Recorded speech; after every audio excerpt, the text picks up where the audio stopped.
D P او کا کہنا ہے کہ گاڑی میں موجود لاشیں جل گئی ہیں۔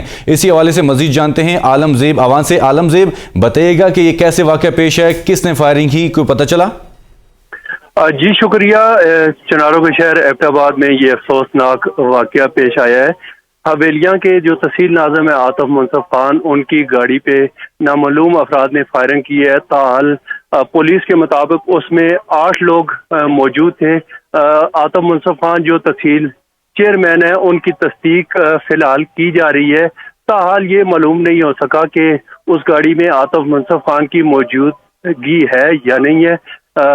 عمر طفیل ڈی پی او جو ایبٹ آباد ہے، ان کے مطابق اس وقت جو گاڑی ہے اس میں 6 افراد فائرنگ سے جاں بحق ہوئے، اور ایبٹ آباد جو گاڑی تھی وہ ایک قصبے کی طرف سے واپس آ رہی تھی، اور ایک نامعلوم مقام پہ جو ہے نامعلوم افراد نے اس پر فائرنگ کی ہے۔